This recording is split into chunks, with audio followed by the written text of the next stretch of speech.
Hello friends, आज मैं आपके लिए लेकर आई हूँ तिल मावा रोल। तो ये बहुत ही स्वादिष्ट लगते हैं। बहुत ही कम सामान में हम इसे बना सकते हैं। तो तिल मावा रोल बनाने के लिए मैंने यहाँ 1 कप तिल लिए हैं। तो सबसे पहले हमें तिल को धीमी से मध्यम आंच पर भूनना है और इसका कलर चेंज नहीं होना चाहिए।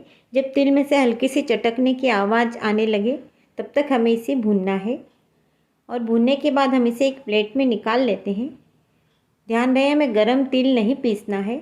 गरम तिल पीसने से इसका तेल निकल सकता है।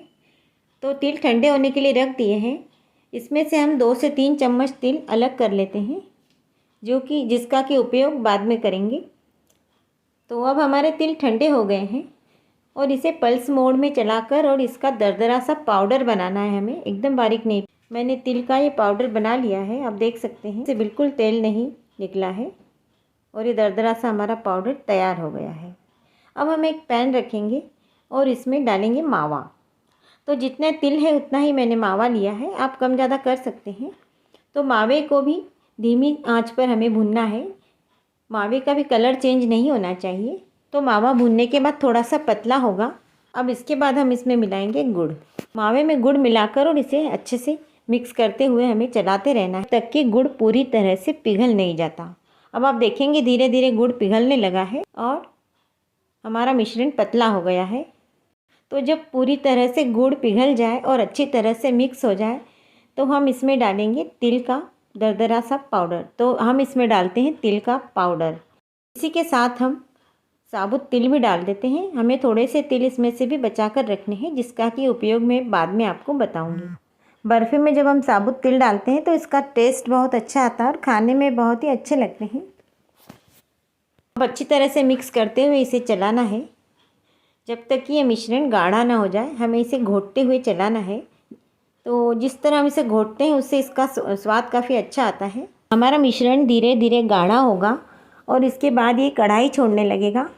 तो आप देखेंगे धीरे धीरे मिश्रण हमारा गाढ़ा हो रहा है और मैंने एक थोड़ा सा पोर्शन अलग कर लिया था और ठंडा होने के बाद इसका हम लड्डू बना पा रहे हैं। मतलब हमारा मिश्रण रोल बनाने के लिए परफेक्ट है। तो मैंने गैस को बंद कर दिया और धीरे धीरे हमें कढ़ाई में ही मैं इसे इस तरह से फोल्ड करती जा रहा हूँ, जिससे कि ठंडा हो जाए। और जैसे ही ठंडा होता है वैसे वैसे ये गाढ़ा होता जाता है। तो थोड़ा सा हल्का गर्म रहने पर हम इसके रोल बनाएंगे। मिश्रण काफ़ी गाढ़ा हो गया, आप देख सकते हैं। अब रोल बनाने के लिए आप कोई चॉपिंग बोर्ड या फिर इस तरह का कोई पत्थर ले लें। इसके ऊपर बटर पेपर या फिर फॉइल पेपर ले लें और इस पर तो हल्का सा घी लगाना है, जिससे कि हमारे रोल इस पर चिपके नहीं। अब मिश्रण के 2 भाग कर लेने हैं। इसके 2 रोल तैयार करेंगे हम। आप चाहे तो एक भाग पर थोड़े से ड्राई फ्रूट्स डालकर और इसे ऐसे ही रोल कर सकते हैं बिना बेले, या फिर आप इस तरह से दूसरा बटर पेपर लेकर और बेलन की सहायता से इसका बारीक सी एक रोटी बना लेनी है और इसे चौकोर शेप देना है, या तो स्पैचुला की सहायता से या फिर आप चाकू की सहायता से इसको चौकोर शेप देना है, जिससे कि हमारे रोल अच्छे बने। अब इसके बाद इस पर ड्राई फ्रूट्स को फैला देना है। कोई भी मनपसंद ड्राई फ्रूट्स इस पर डाल सकते हैं। तो इस तरह से चारों ओर फैलाकर और इसे स्पैचुला या फिर बेलन की सहायता से दबा देंगे, जिससे कि अच्छे से सेट हो जाए।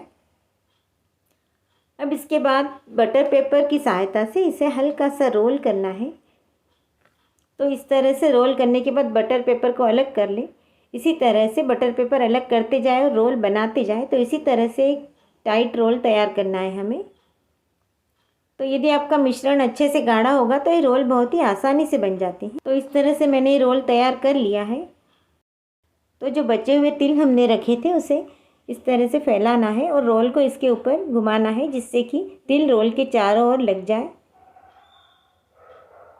तो यदि हम सफ़ेद तिल के रोल बनाते हैं तो देखने में बहुत ही आकर्षक लगते हैं। सफ़ेद तिल और शक्कर के रोल जो कि बाज़ार में मिलते हैं और ये बिल्कुल बाज़ार की तरह इसका स्वाद आता है। तो बाज़ार में काफ़ी महंगे दाम में मिलते हैं। तो आप घर पर ही बड़े ही आसान और हाइजीनिक तरीके से इसे तैयार कर सकते हैं। तो हमारा ये रोल तैयार है। आप चाहे तो इसे फ्रिज में रखकर और ठंडा कर सकते हैं। अब मैं एक रोल आपको काट कर दिखाती हूँ।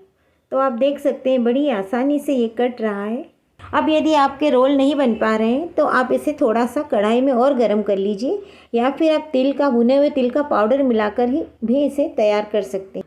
तो हमारे ये रोल तैयार है और ठंडा होने के बाद ये और अच्छे से सेट हो जाते हैं। अब मैं एक रोल आपको तोड़कर बताती हूँ।